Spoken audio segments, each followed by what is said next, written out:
Lámpara es tu palabra para mis pasos, luz en mi sendero. Lámpara es tu palabra para mis pasos, luz en mi sendero.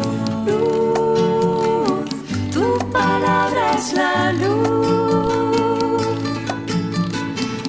Buenas tardes, queridos hermanos, hermanas oyentes de Radio Anglicana, la radio de la Iglesia. Bienvenidos a una emisión más de su programa La Palabra Hoy. Damos la bienvenida a nuestro hermano, el reverendo Juan María Tellería, que nos acompaña en la dirección de este espacio. Bienvenido, reverendo. ¿Qué tal, Noel? Muy buenas tardes, noches. Y buenas tardes, noches también al equipo y, como no, a nuestros oyentes. Totalmente. Agradecemos como siempre y damos la bienvenida a los hermanos que siguen nuestro programa a través de las aplicaciones móviles, a través de la página web, y aquellos también que nos ven y nos escuchan en este momento en la transmisión de vídeo que tenemos simultáneamente en la página web de radioanglicana.es y también en nuestra página de Facebook. Sean también todos bienvenidos. Peligro.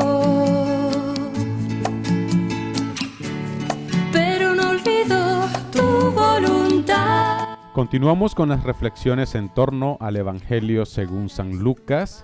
En esta ocasión trataremos los capítulos del 19 al 23 y nuestro tema es la pasión y muerte del Señor.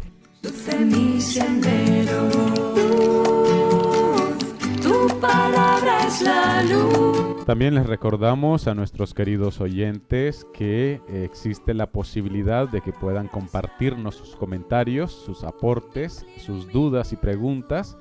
En el transcurso del programa pueden escribirnos un WhatsApp al 698-680696 para aquellos que nos escriben dentro del territorio nacional. Y para aquellos que están fuera de España, anteponiendo el signo positivo con el número 34, al 698-680696 pueden escribirnos también un WhatsApp y hacernos llegar sus aportes, sus comentarios y si lo estimamos conveniente, pues saldrán también al aire sus intervenciones.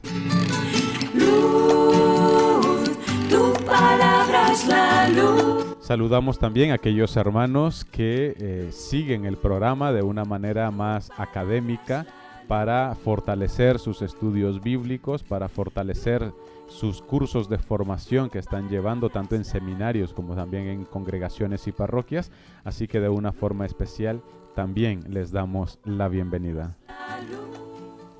Antes de comenzar con nuestro programa, como siempre, pues el reverendo Juan María nos introduce en un breve momento de oración. Adelante, reverendo.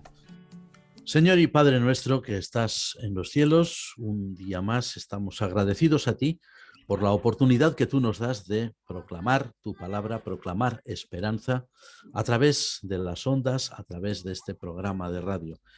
Estamos agradecidos, Señor, de la cantidad de hermanos y amigos que nos escuchan y nos ayudan a hacer el programa también con sus colaboraciones, con sus intervenciones y con sus sugerencias. Y te pedimos que en todo momento, Señor, siempre te tengamos a ti presente, que seas tú el centro de nuestro interés, el centro de nuestra proclama. Pedimos también, Padre nuestro, que en todo momento tu bondad se derrame sobre todo el género humano y muy especialmente recordamos hoy también a aquellas personas que sufren, a aquellas personas que están pasándolo mal en estos momentos, que tú seas también con ellos, Señor. Gracias por escuchar nuestras oraciones en el nombre del Padre, del Hijo y del Espíritu Santo. Amén. Amén. Paso, luz en mi sendero, luz, Bueno, como ya les hemos adelantado en la introducción del programa, nuestro tema de hoy es la pasión y muerte de nuestro Señor Jesucristo y utilizaremos como textos de referencias los capítulos 19 hasta el capítulo 23 de este Evangelio que hemos estado reflexionando sobre él durante toda esta serie de programas. 5 programas atrás hemos estado reflexionando todo en torno al Evangelio según San Lucas. Así que comenzamos pues con nuestro tema de hoy, muerte, la pasión y muerte de nuestro Señor. Luz en mi sendero, tu palabra es la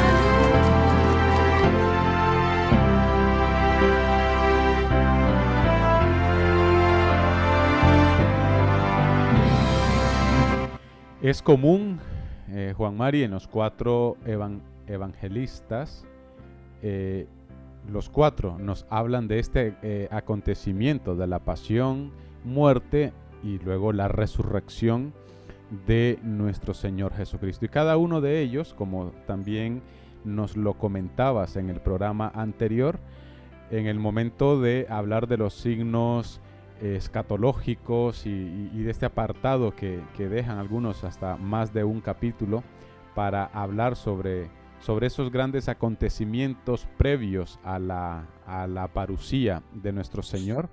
En muchos de ellos, sobre todo en el de Mateo, como nos comentabas, se hacía un gran enfoque en la destrucción de Jerusalén como un símbolo de que sería el final de todo lo conocido. Destruyen Jerusalén, se acaba el mundo. Algo así daba a entender San Mateo. En el Evangelio según San Lucas, ¿qué importancia reviste Jerusalén? En el Evangelio según San Lucas, Jerusalén tiene, la ciudad de Jerusalén evidentemente, tiene una importancia especial que no se destaca tanto en los otros evangelios. Por supuesto, como acabas de comentar y muy bien, los cuatro evangelios, tanto los tres sinópticos como el Evangelio de San Juan, todos ellos comparten como sus relatos más importantes precisamente lo que se llaman los relatos pascuales, es decir, todo lo referente a la pasión, muerte y resurrección de nuestro Señor, que es algo que tendrá lugar siempre en Jerusalén, como ocurrió efectivamente en el hecho histórico.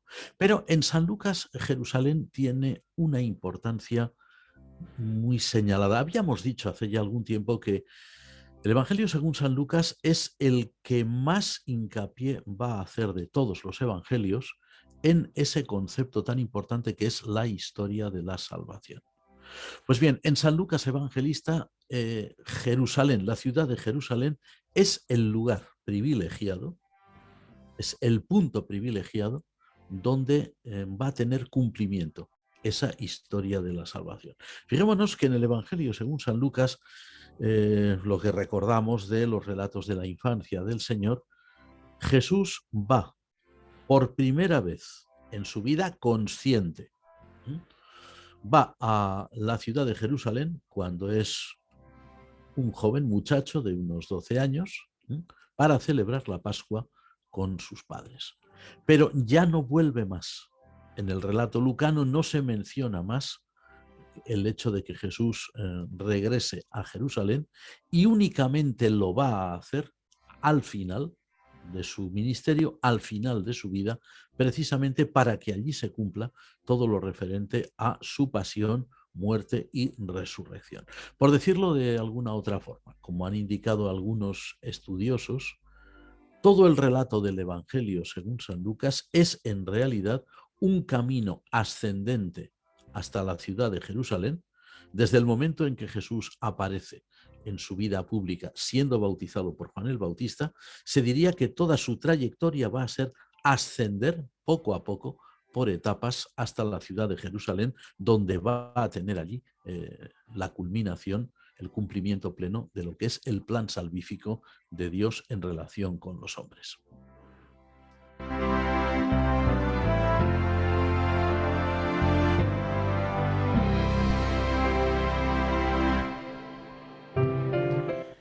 Hay un momento en el que nuestro Señor ruega por el apóstol Pedro antes de ser prendido. ¿Qué implica este detalle en este Evangelio, Juan Mari? Sí, a ver, ese pasaje concretamente tiene lugar después del relato de la consagración del Santo Sacramento, ¿no? Del sacramento eucarístico o la cena del Señor, ¿verdad? Bien, en el caso concreto de estas palabras de Jesús a San Pedro apóstol, que luego sería San Pedro apóstol, que en este momento es Pedro el discípulo, Pedro el pescador, y realmente tan cobarde como podríamos pensar, o tan traidor como finalmente como lo fue Judas Iscariote, ¿no? O como fue todo el conjunto de los discípulos que abandonaron realmente al Señor. Sin embargo, estas palabras dirigidas por nuestro Señor Jesucristo al apóstol Pedro, al que luego sería el apóstol Pedro, tienen una finalidad claramente restauradora, ¿no? Eso de yo he rogado por ti, dirá el Señor, que tu fe no falte. Y tú, una vez que hayas regresado, tú confirmarás a tus hermanos, ¿no?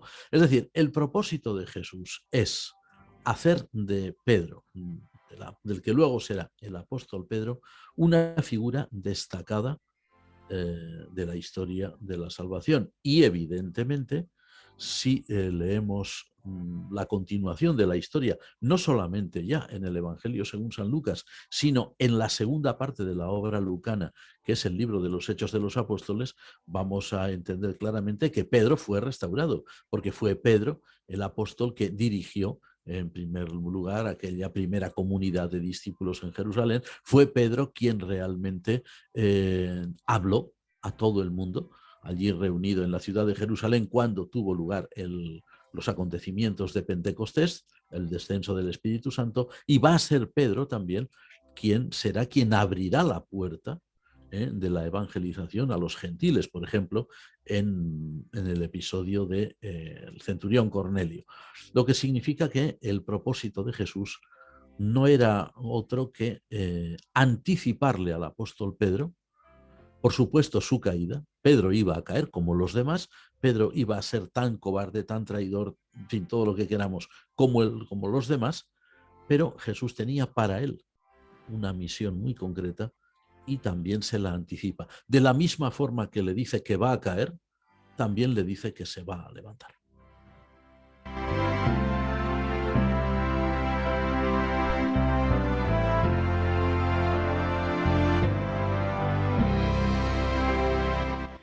En la institución de la Santa Eucaristía, los discípulos cayeron en la tentación de preocuparse por el rango, sin comprender el servicio al que estaban llamados. ¿Hasta qué punto, Tellería, hoy en día nos encontramos también aquellos que servimos en el altar, y no solamente los del altar, sino los que estamos en las iglesias, nos encontramos con esta misma tentación? Pues mira, esa tentación es común a todos porque, a ver, los discípulos no eran mejores ni eran peores que nosotros. Eran, por decirlo así en una expresión muy coloquial, eran de la misma pasta que somos todos los demás. Es decir, eran humanos. Y es una gran tentación normalmente para el ser humano en general, es una gran tentación el hecho de buscar siempre pues, lugares de cierta relevancia, especialmente, y es una tentación muy propia de las personas religiosas, de profesión y de vocación religiosa. En este sentido, los discípulos actuaron como desgraciadamente se ha actuado en la Iglesia a lo largo de todos los siglos y también se sigue actuando hoy. El hecho de que se haya conservado este detalle en el relato de la institución sacramental, sin duda tiene una gran finalidad, y es una finalidad, por supuesto, catequética, pero también disuasoria. Es decir, algo así como si el Señor nos dijera a través de este relato: no hagáis como hicieron estos. O sea, no cometáis el error que cometieron ellos, porque ese error lo pagaron muy caro. Lo pagaron muy caro. Y a lo largo de la historia de la Iglesia se ha visto que, evidentemente, las personas que han luchado, y a veces han luchado denodadamente, e incluso de manera sanguinaria, artera y traidora, por alcanzar puestos elevados o dignidades eclesiásticas muy altas, quizás lo hayan conseguido en algunas ocasiones muy concretas, pero no han sido realmente ni personas demasiado felices consigo mismas, ni tampoco personas que hayan brindado al pueblo de Dios el servicio que éste merece y el servicio al que ellas estaban llamadas. Es decir, que quienes, como muy bien dices, servimos en el altar o en cualquier otro ministerio de la vida de la Iglesia, estamos llamados a ejecutar, ejercer, llevar a término el ministerio que se nos ha encomendado, pero sin ambicionar lo que no nos corresponde. Porque incluso las personas que, vamos a decirlo así, en la Iglesia tienen mayor rango, podríamos decir, lo que en realidad tienen es mayor responsabilidad, mayor carga de trabajo, ¿eh? Y deben efectuarlo también con el mismo espíritu de servicio de quienes tenemos menos, evidentemente.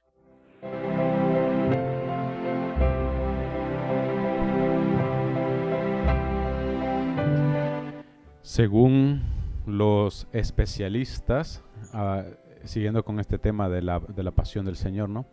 El hecho de estar sometido a una gran cantidad de estrés, es posible que uno hasta llegue a sudar gotas de sangre, dicen algunos especialistas.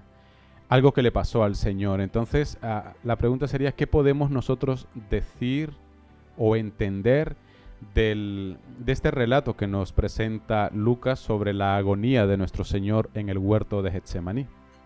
Es muy cierto que se han hecho estudios, incluso estudios médicos, sobre este fenómeno, ¿verdad? Y lo han dicho claramente, o sea, no ha sido Jesús el único caso de un ser humano en la historia que sometido a una gran presión ha llegado a transpirar sangre, ¿no? O a transpirar algo parecido a la sangre por el color, ¿verdad?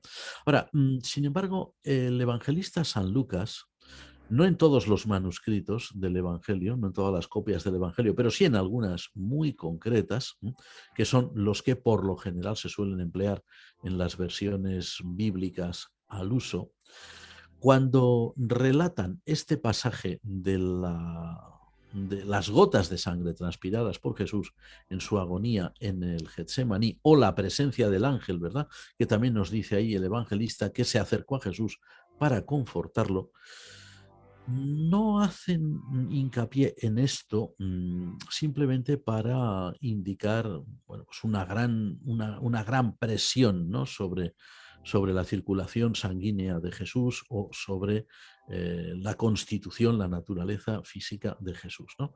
La finalidad es otra. A ver, la finalidad de esta noticia, de este detalle, es por encima de todo teológica, ¿no? A ver, este detalle viene a incidir en el hecho de que Jesús nuestro Señor mostró realmente su humanidad, su condición humana, es decir, el hecho de que era un ser muy humano, ¿m? Por el temor que tenía, además debía ser un temor terrible, ¿no?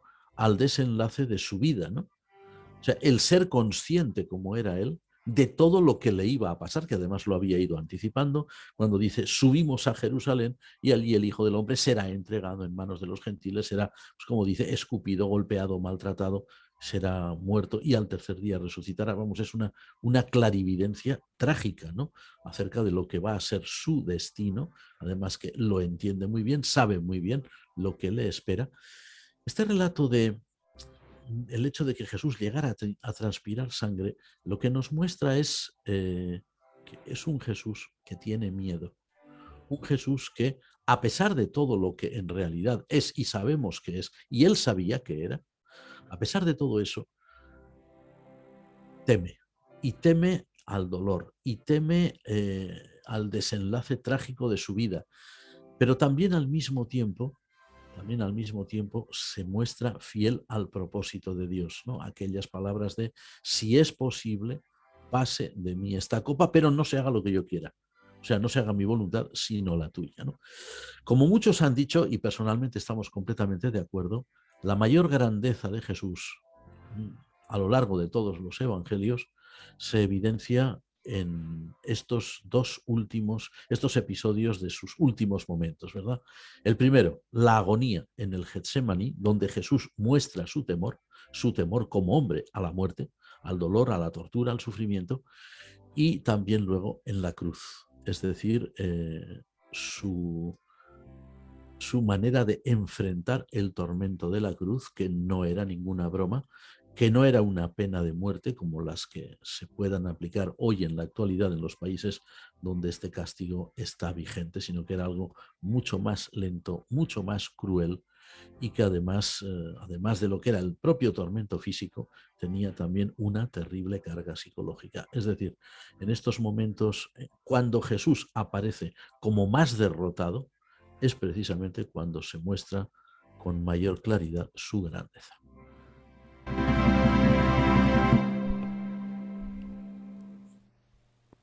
Hay un detalle que también nos preguntan, que luego lo vamos a ver si lo podemos acomodar en algunas de las preguntas.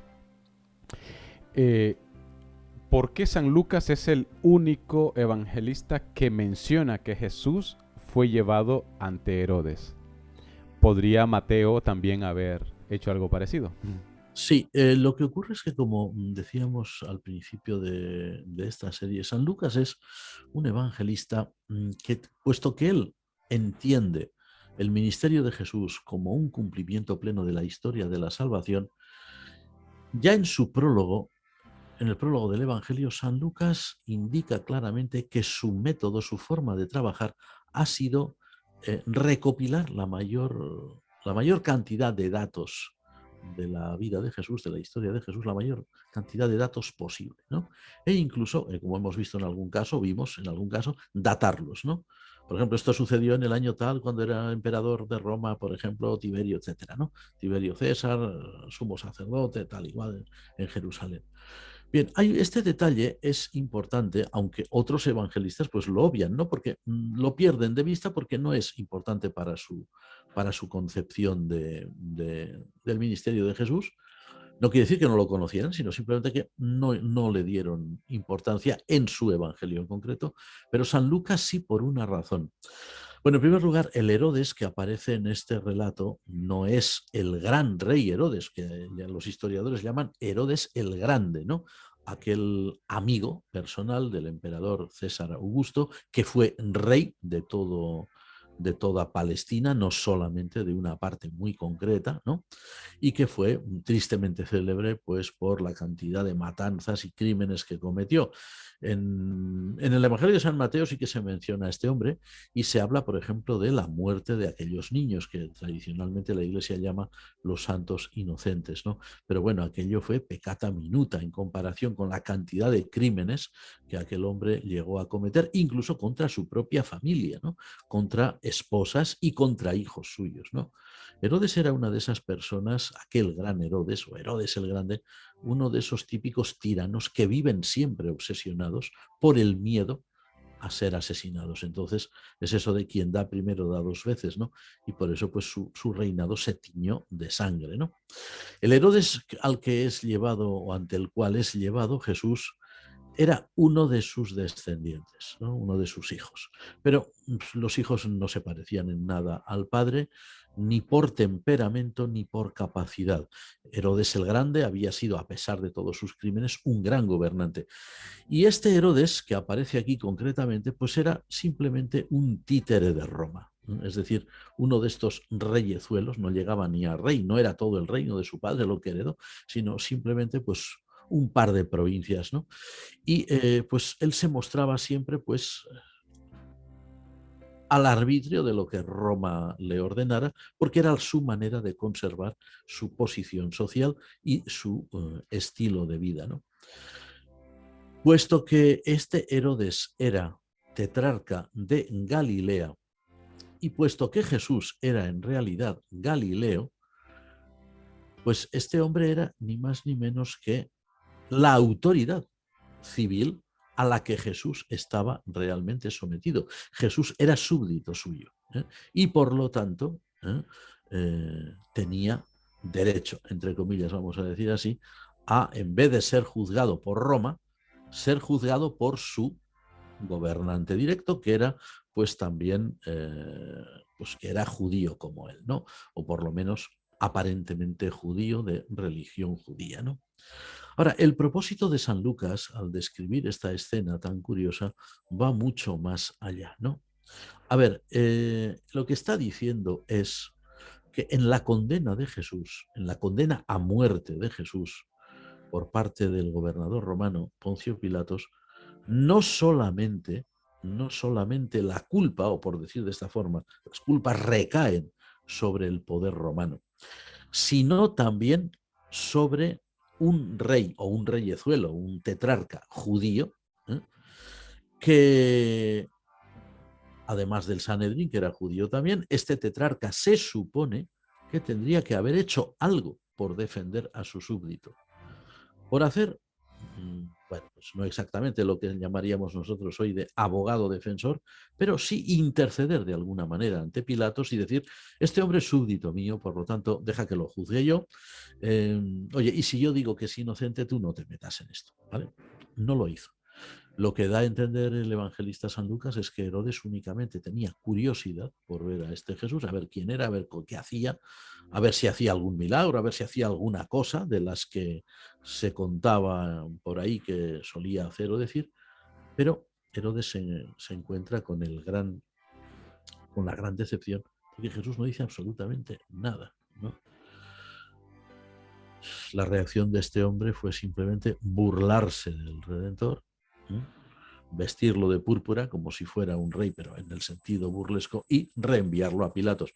Un detalle muy curioso es que ese día, según dice el evangelista, Pilatos y Herodes, que no se podían ni ver, se hicieron amigos, ¿no? O sea, algo bueno tuvo la presencia de Jesús. Llegó a generar una cierta relación de amistad entre dos personas que no se trataban, que no se consideraban mucho, pero realmente Herodes fue una figura absurda, una figura grotesca que no hizo lo que tenía que haber hecho y por lo tanto es también culpable de la muerte de Jesús. Es decir, la muerte de Jesús, según el evangelista San Lucas, recae sobre, evidentemente, el poder imperial romano, un poder dictatorial, un poder que no comprende a los judíos, pero también recae sobre el Sanedrín judío, que sí que entendía muchas cosas, pero que no quería reconocer la realidad, y también recae sobre el tetrarca de Galilea, que cuando, en el momento que se le ofrece la oportunidad de poder actuar defendiendo a un súbdito suyo, no lo hace. Es decir, que tanto judíos como gentiles, la humanidad entera es culpable del deicidio que supuso la condena de nuestro Señor Jesucristo. Tenemos aquí varias cuestiones que las unificamos, Tellería. En primer lugar, ¿cambió algo en la forma de gobierno de los judíos antes de la invasión romana y luego en el momento de la invasión romana? Porque hay un momento que le dicen a Pilato, no, según nuestra ley no lo podemos juzgar a este, según la ley no podemos juzgar a este señor. ¿Se estaban refiriendo a la ley de Moisés o se estaban refiriendo a la ley impuesta por Roma en ese momento a la hora de emitir una condena? Eso por un lado. Porque luego hemos visto pues que se han lapidado a gente a diestra y siniestra y no ha pasado nada. Pero con el caso concreto de Jesús, no. ¿Es acaso que querían humillar más a Jesús y no solamente someterlo a una lapidación o a un despeñarlo por algún barranco, sino que querían someterlo a algo más agresivo, burlesco o una humillación más grande? Y en ese momento lo que estaba a mano era la crucifixión, ¿vale? Esa sería la segunda alternativa, la segunda opción, perdón. Y luego el hecho de que del Sanedrín para donde Pilato, de Pilato para donde Herodes, de Herodes donde Pilato, y así andaba. Normalmente hay sitios que cuando de un sitio te mandan a otro y de ese otro te mandan a otro o te devuelven al anterior, se suele decir esta frase, ¿no? Que te tienen de Herodes a Pilato. Implica algo más que simplemente se están lanzando el guante los unos a los otros. Y luego a Pilato siempre se le ha culpado de la muerte de nuestro Redentor, pero en el capítulo 23 Lucas presenta de que él quiere soltarlo en varias ocasiones, hasta que se ve acorralado y por el miedo a perder su puesto, pues le condena haciendo aquel gesto hipócrita de lavarse las manos. ¿Qué podemos decir de estos cuatro aspectos? Bueno, son muchos aspectos importantes, pero se pueden entender perfectamente bien porque están imbricados unos con otros. Bueno, en primer lugar, la situación de los judíos en la época de Jesús, bajo la dominación romana, era una situación molesta. Para los judíos, terriblemente molesta.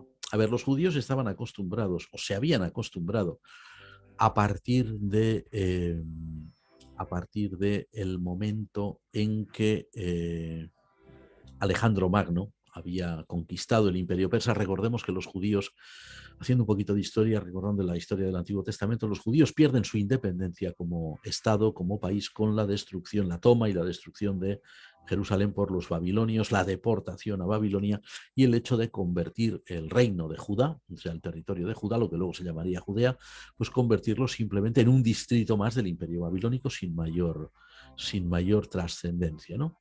Pero los judíos cuando regresan, o el remanente judío, que eran muy pocos, en realidad la mayoría no regresaron, cuando regresan unos pocos judíos a ya Judea, porque es así como se llama ya, para reconstruirla, ya no existe el imperio babilonio, pero existe el imperio persa.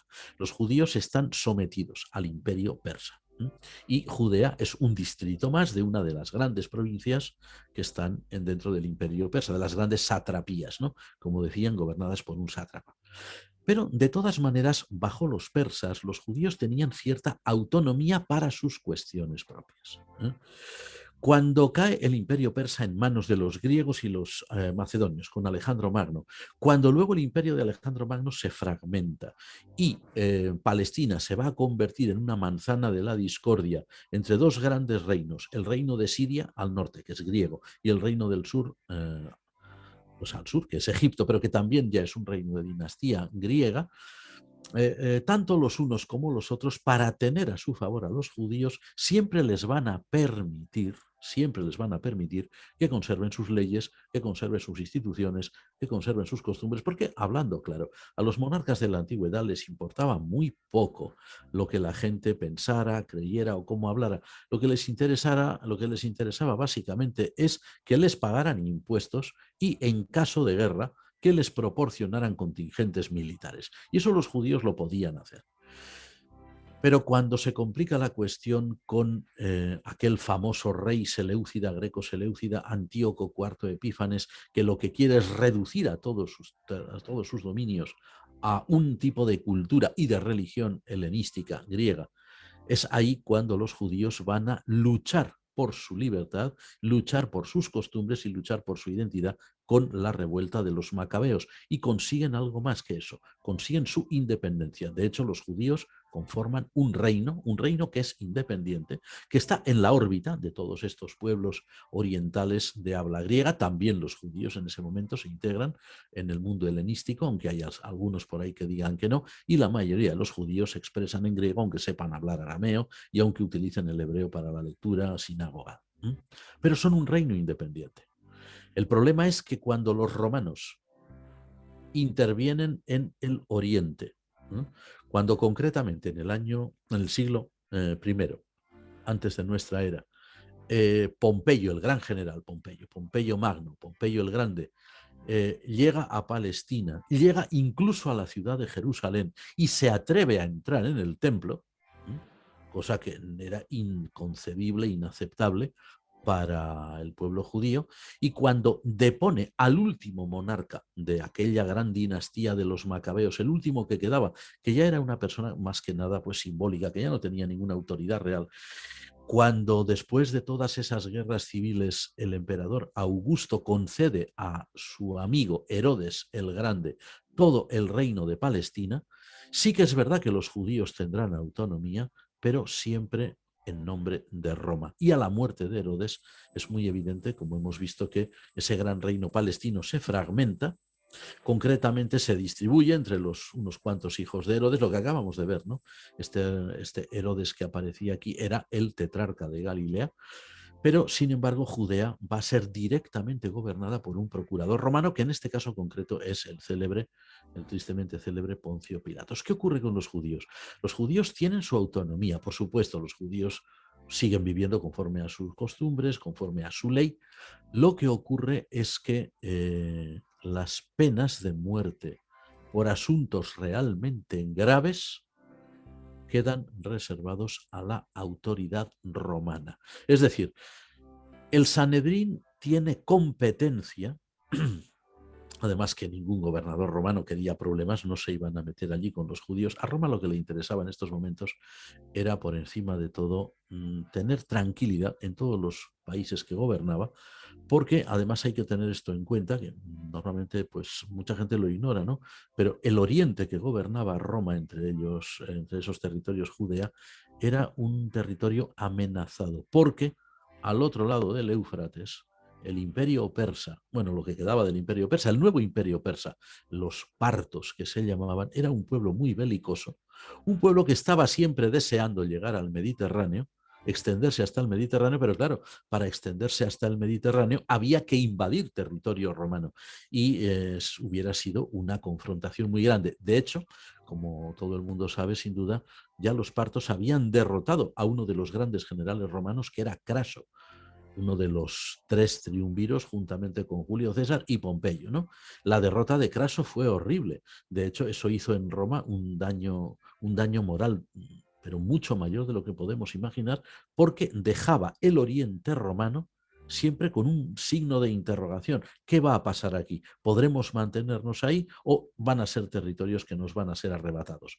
En este sentido, a Roma nunca le interesaba que sus pueblos dominados estuvieran descontentos, porque un pueblo descontento muy fácilmente podría entrar en alianza con los partos, declararse en contra de Roma, abrir la puerta al enemigo y decir los romanos fuera. Es decir, que la política que nosotros encontramos en el personaje Poncio Pilatos, que cae tan mal precisamente por ello, es la política propia de aquel a quien le han dado instrucciones desde Roma y le han dicho claramente, el propio emperador Tiberio, ¿no? Porque además la esposa de Pilatos era sobrina del emperador. Las instrucciones eran: vete a gobernar allí, procura beneficiarte en todo lo que puedas, dicho en castellano, si tienes que robar todo lo que puedas, hazlo y quédate tranquilo y contento, ¿no? Enriquécete todo lo que puedas, pero que no se note demasiado y sobre todo que los judíos no se quejen de ti, que estén contentos, que no sientan que Roma es un yugo pesado que no se pueda tolerar. Sabemos por el historiador judío Flavio Josefo que Pilatos tuvo problemas reales con los judíos y que tuvo que hacer valer su autoridad incluso con castigos terribles, que hizo que los judíos se quejaran de él a Roma. Me imagino que al emperador Tiberio, por muy tío político que fuera de él, no le gustaría. O diría, pero ¿qué está haciendo este hombre allí? Yo lo envío para pacificar y mira la que me monta. En el caso de la muerte de nuestro Señor se ve claramente ese juego político, ese juego de tensiones, ese tira y afloja de Herodes a Pilatos, ¿no? Como hemos dicho. Efectivamente, el Sanedrín tenía suficiente autoridad como para juzgar y para condenar a muerte. Pero una muerte tan sonada como tendría que ser la de Jesús, porque Jesús fue hábilmente acusado de lo único que a los romanos les pudiera asustar. A ver, al procurador romano no le asustaba que apareciera un profeta judío y dijera, es que yo soy el Mesías, le daba igual. El emperador, el gobernador romano estaba acostumbrado a pensar que los judíos eran un pueblo extraño, que tenían costumbres raras, una religión rara. No se metía en esos asuntos.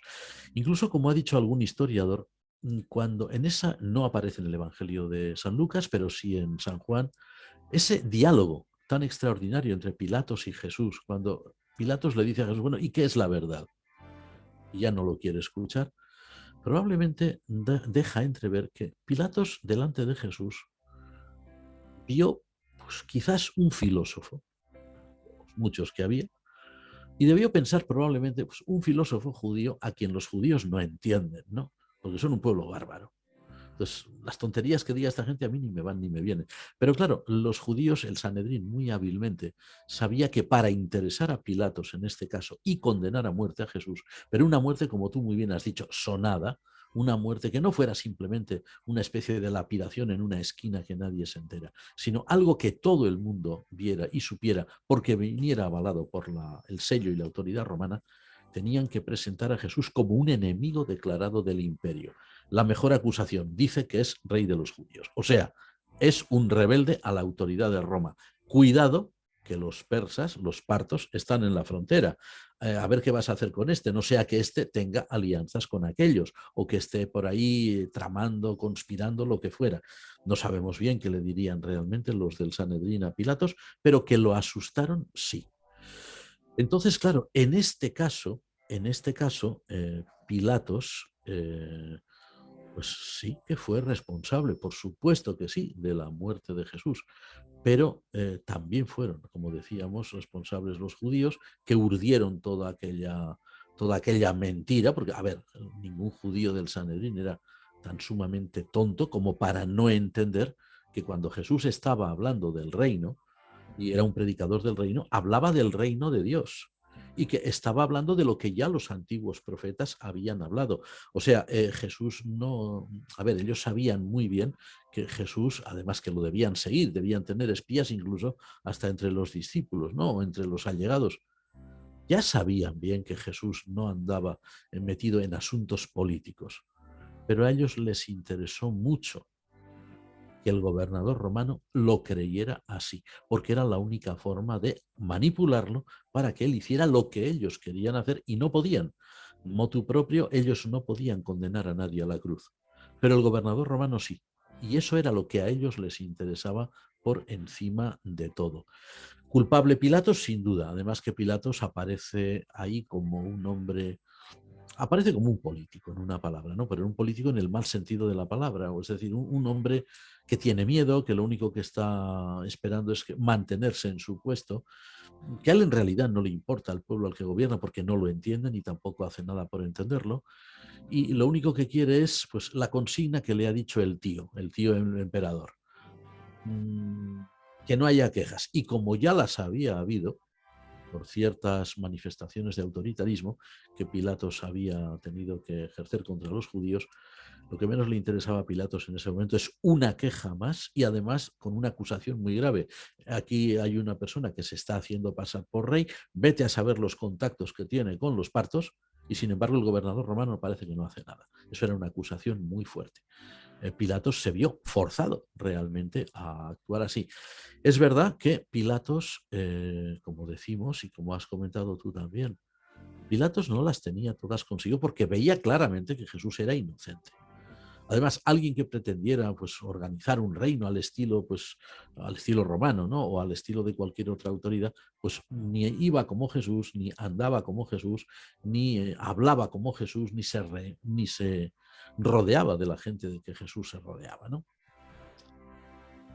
Pilatos entendió que era inocente, pero también entendió que su puesto peligraba y que por lo tanto él tenía que eso de nadar y guardar la ropa, como se dice, o salvarse él a costa de lo que fuera.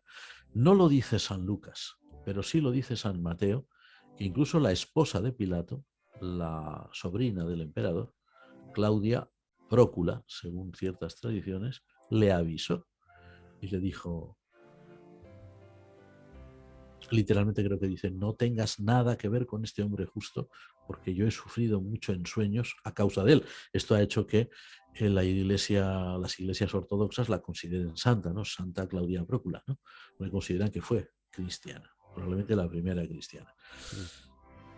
Pilatos estaba en una encrucijada y solamente miró por su propio bien.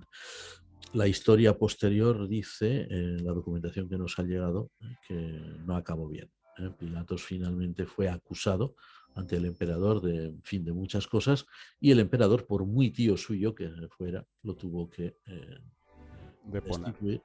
E incluso parece ser que ni siquiera murió en Roma, murió en las Galias, murió desterrado, y según dicen, murió por su propia mano. Se suicidó porque no pudo soportar la situación. Es decir, que Pilatos es una figura de estas que los literatos y los especialistas llaman una figura trágica, una figura que aparece ahí como una pelota de ping-pong, que va para un lado, va para otro, según de dónde venga el golpe, en medio de una serie de fuerzas que no puede, no sabe controlar y que al final acaban devorándolo, porque finalmente es él quien va a cargar con, efectivamente, como gobernador romano, como quien certifica y ordena realmente la muerte en la cruz. Pero como decimos, La culpa también debe recaer sobre el Sanedrín que actuó hipócritamente, que actuó injustamente y que además actuó de una forma terrible contraviniendo la propia ley de Moisés,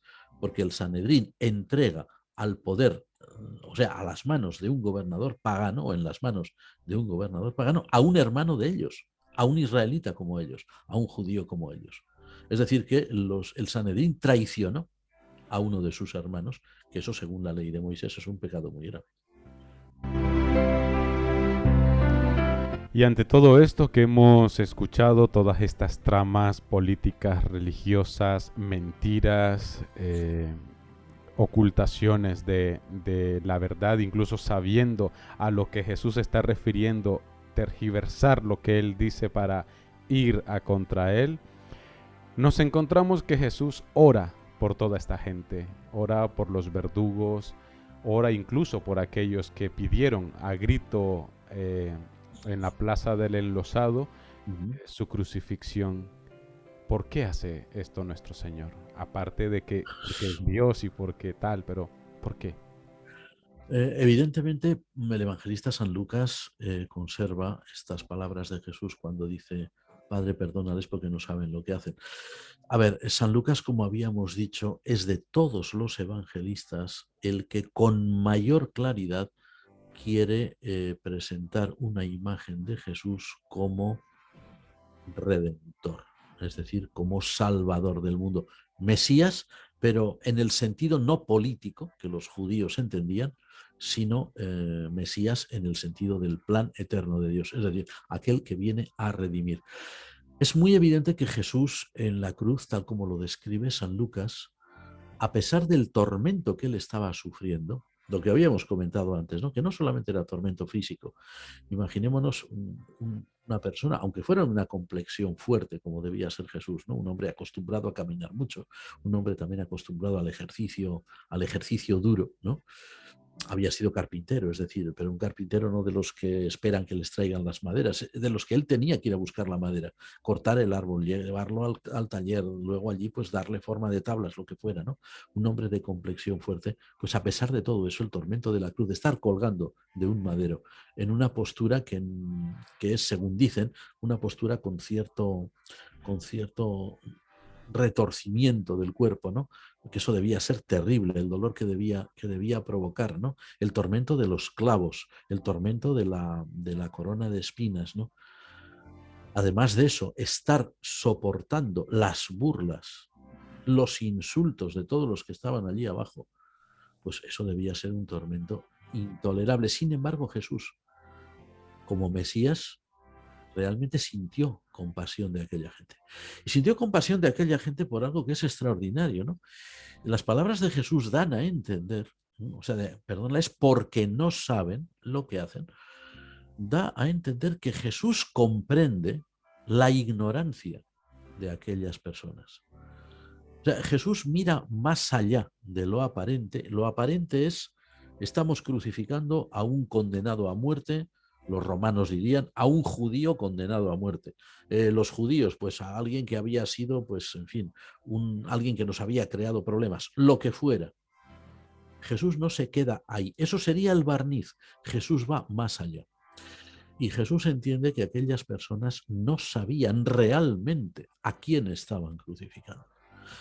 Como Mesías, como Salvador, Jesús se siente movido a compasión y por lo tanto pide para ellos perdón, no por sus hechos, sino por lo que hay detrás de esos hechos y la ignorancia que ellos tenían en relación con lo que estaban realizando en realidad. No sabían realmente que estaban matando al Hijo de Dios. Jesús se aferra a eso para decir: pido perdón para ellos, ¿no? O sea, en realidad lo que estaba mostrando Jesús una vez más era el auténtico rostro de Dios.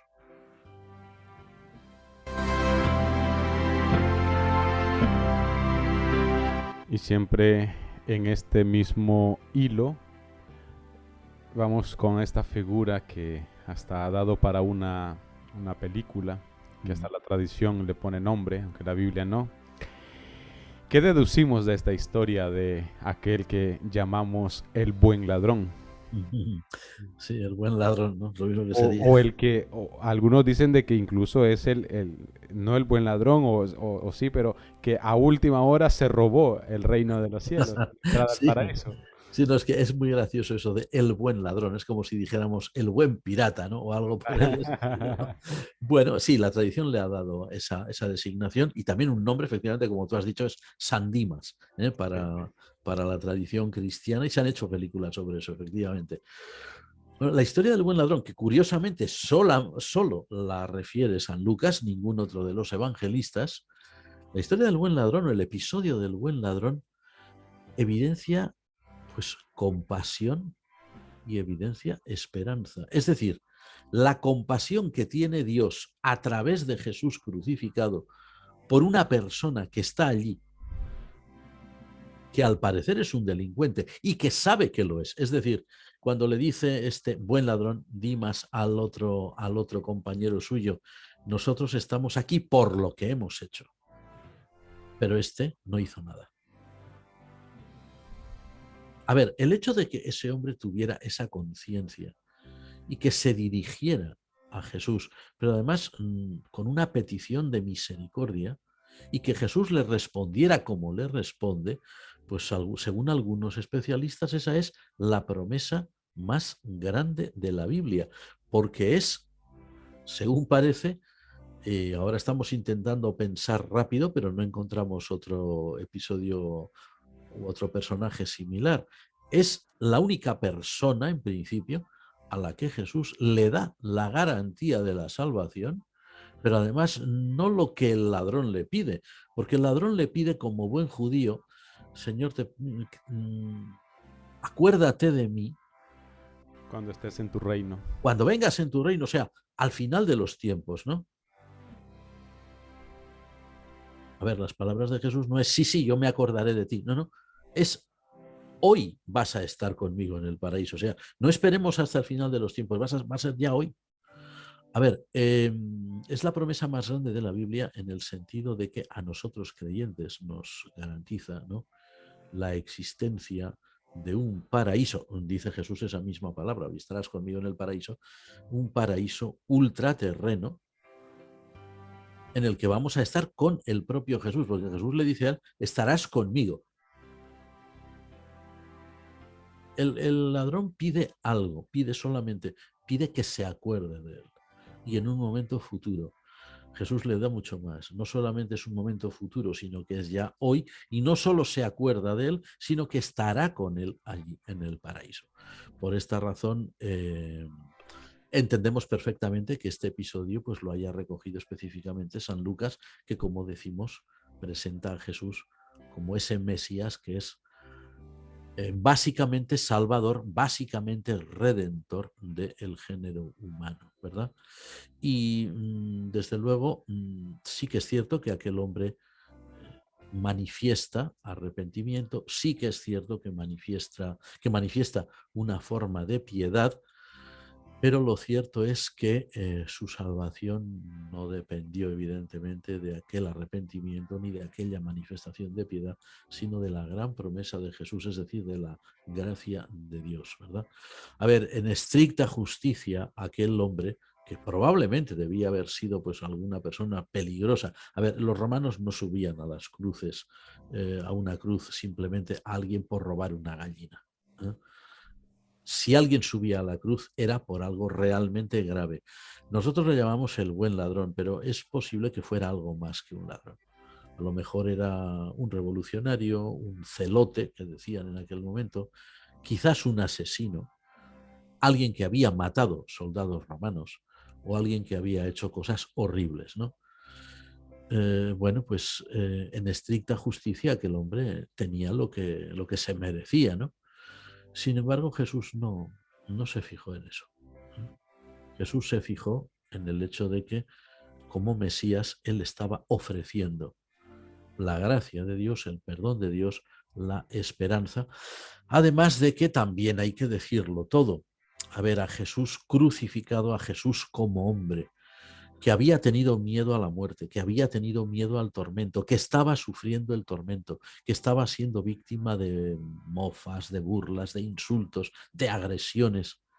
El hecho de encontrarse con alguien en su misma situación de sufrimiento y que lo reconociera, que le llama Señor y lo reconoce como Rey.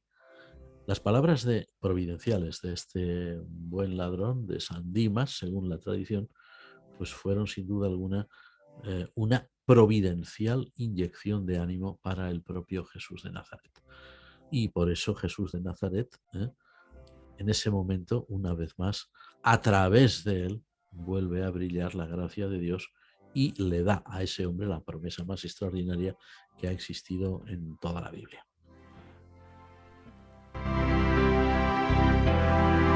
Bueno, nos quedamos con algunas intervenciones allí en la reserva para más adelante, porque el tiempo se nos va volando. Así que hasta aquí llegamos, queridos hermanos, con nuestro programa, como siempre, dándoles infinitas gracias por vuestra compañía, por vuestras intervenciones, ya que vosotros también sois parte fundamental en este espacio. Vosotros también enriquecéis este programa con vuestras preguntas, con vuestras interrogantes, pero sobre todo también agradecemos a nuestro hermano el reverendo Tellería, que siempre está también dispuesto a compartirnos aquello que el Señor le ha dado, el conocimiento, para con todos nosotros. Reverendo, muchísimas gracias.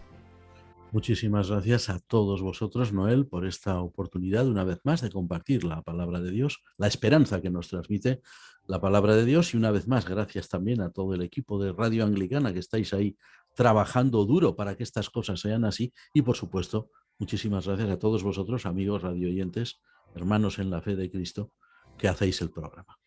Totalmente. Así que, queridos hermanos, recordarles que tienen en nuestro canal de YouTube disponible todos los programas en torno al Evangelio según San Lucas anterior, los 5 programas anteriores.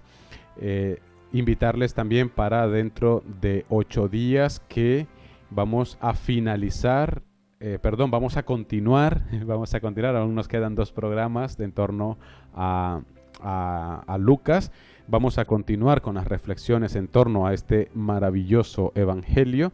Les invitamos pues dentro de 8 días a la misma hora aquí en Radio Anglicana. Alabado sea Jesucristo. Amén.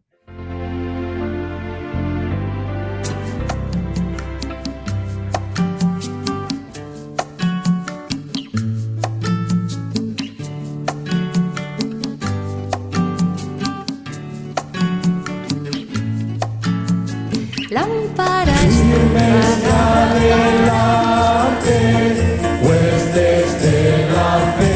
Usted está en sintonía de Radio Anglicana, transmitiendo vía internet en www.radioanglicana.es. También puede escucharnos en su dispositivo móvil, descargando nuestra aplicación para Android e iOS. Radio Anglicana, la voz de la Iglesia.